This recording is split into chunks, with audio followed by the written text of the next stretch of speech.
Salve pessoal, tudo bem? Hoje vamos concluir o capítulo 5 da apostila, que fala das reformas religiosas na Europa. Vamos então terminar os nossos estudos com esse assunto. Nós vamos falar sobre a Contra-Reforma, tá? Nós vamos falar sobre a perseguição às mulheres, tanto na Europa como na América, e também a arte barroca, que era a arte, o estilo artístico que foi predominante no período. Belezinha então? Vamos em frente, roda a vinheta, galera!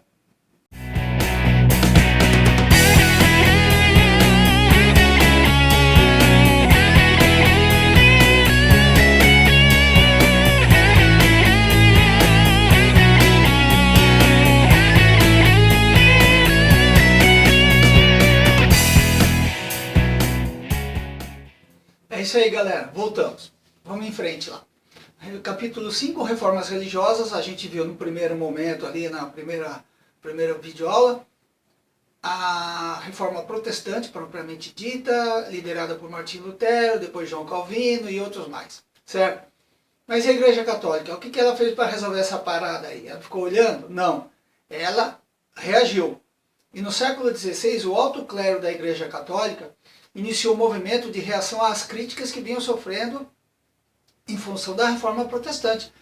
Esse movimento ficou conhecido como Contra-Reforma. Diante da grande aceitação das religiões protestantes pela população, porque o pessoal estava aderindo, a Contra-Reforma reavaliou alguns dos procedimentos da Igreja Católica, incentivando os clérigos a tornarem as missas mais acessíveis e atrativas para os fiéis. E o movimento da Contra-Reforma, ele também buscou organizar e reafirmar, fortalecer os dogmas ou os ensinamentos da igreja e determinou também regras precisas para a realização de missas, sacramentos, como batizados, eucaristia, matrimônio e tudo mais. Então estava tendo uma renovação, uma revolução lá no seio da Igreja Católica em função da Reforma Protestante, porque muita gente estava indo embora da Igreja Católica.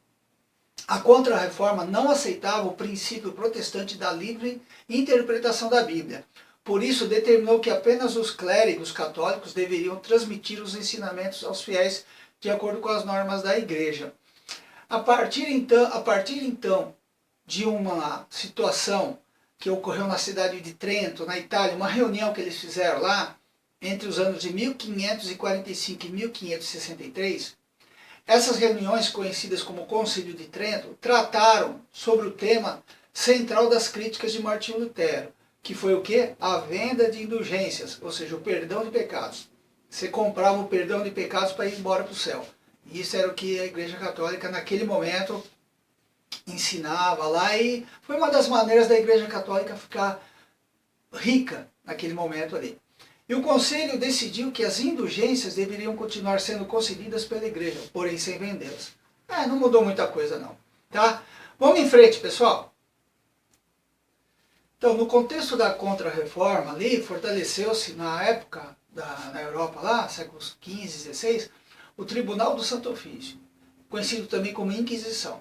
Ele era um órgão da Igreja Católica criado lá no século XIII, lá atrás, para combater o paganismo e as heresias, tá?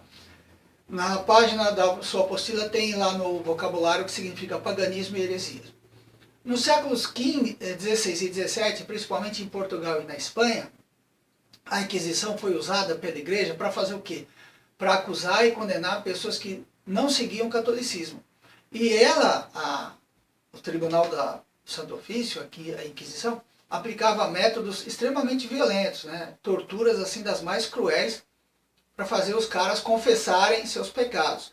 E os principais alvos da Inquisição eram os chamados cristãos novos, pessoas praticantes do judaísmo e do islamismo recém-convertidas ao catolicismo, ou seja, o cara saiu do judaísmo, entrou no catolicismo e já foi perseguido. E essas pessoas eram acusadas de manterem suas antigas crenças em segredo. Outros perseguidos também pela Inquisição eram praticantes de alquimia e de astrologia. E eles consideravam, lá os católicos, essas práticas eram consideradas pagãs. Então eles faziam torturas. E também tem os autos de fé. O que seria isso? Muitas das pessoas acusadas pela Inquisição eram vítimas de calúnia e difamação. Era comum acusarem de heresia parentes ou vizinhos para que eles fossem presos. Imagine você lá, Um vizinho não vai com a tua cara, ele resolve te acusar lá para o Santo Ofício que você é uma herege. Pronto, acabou para você. Você iam invadir sua casa, te prender, te julgar, te condenar e te queimar no fogo. Ao serem capturados, então, esses acusados de heresia geralmente eram torturados até a morte, tá? Em alguns casos, o Tribunal do Santo Ofício realizava o chamado auto de fé. Era um ritual público de execução dos condenados. E a maioria das vezes os caras eram queimados vivos na fogueira em praça pública. Veja a ilustração na sua apostila aí, veja aí. Então, como eu disse aí na apostila, está uma gravura do século XVIII em Portugal, Lisboa. Então, queimando o cara vivo aí que foi acusado de heresia, tá? Vamos voltar para a aula? Outro grupo de pessoas que também foi muito perseguido pela Igreja Católica nessa situação eram as mulheres, né? Elas eram acusadas de praticarem rituais mágico-religiosos, como bruxaria e feitiçaria.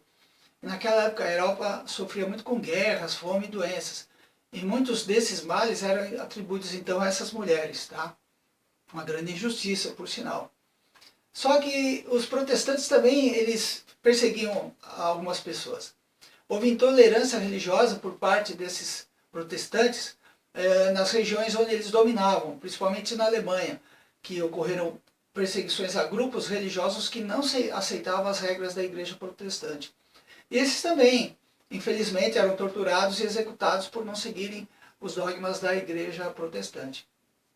E na Inglaterra houve condenações de mulheres acusadas de bruxaria, tá? E perseguições violentas às pessoas da religião católica lá, porque, estão lembrados na primeira parte, eu falei que na Inglaterra o rei Henrique VIII criou a religião anglicana ali, tá? E no atual Estados Unidos, que na época era colônia da Inglaterra, muitas mulheres também foram acusadas de bruxaria e torturadas pelos protestantes. Vamos em frente. A arte barroca e religiosidade, tá? Esse é o outro subtópico da nossa apostila. E lá fala que durante o período das reformas religiosas, lá na Europa, um estilo artístico chamado barroco foi desenvolvido. E as obras desse estilo tinham como características principais o exagero, o grande número de detalhes, a sensação de movimento e profundidade, e as expressões marcantes e o jogo de luz, opondo claro e escuro.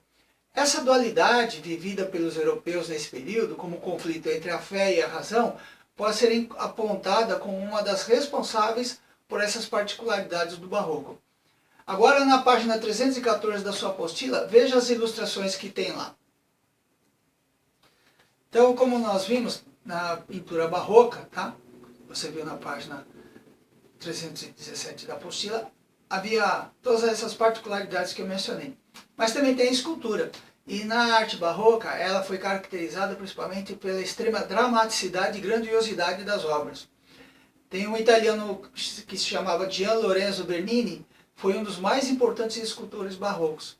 E na página da sua apostila, lá na página 315, tem uma figura muito interessante, uma escultura feita por ele no século XVII, que está localizada em Roma, na Itália, tá? E na arquitetura, o barroco foi expresso principalmente em palácios e igrejas, utilizando materiais como mármore e ouro.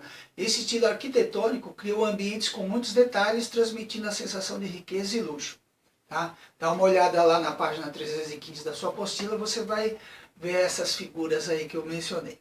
Muito bem, galera. Encerramos o capítulo 5, Reformas Religiosas. Acabou. Espero que tenham gostado. Nós vimos aí na Europa uma mudança no cenário religioso. O protestantismo, ele deu o embasamento religioso, doutrinal, filosófico, por assim dizer, para o empreendedorismo, para o capitalismo que estava em ascensão, para a burguesia naquele momento, tá? A Igreja Católica reagiu com a Contra-Reforma, instituindo a Inquisição, o Tribunal do Santo Ofício, e houve uma grande perseguição religiosa na Europa. Se explica aí o motivo pelo qual muitas pessoas migraram da Europa, por causa dessas perseguições religiosas, e foram para a América, tanto a América do Norte, lá nos Estados Unidos, como aqui para o Brasil, tá? Mas isso é assunto para uma outra aula. Espero que tenham gostado, um forte abraço, vamos estudar. Agora, na apostila, da página 316 até o final, você vai ter todas as atividades da sala para realizar, os questionários, tá? o resumo no Você Estudou o Quê? E tamo junto. Um abraço, até mais.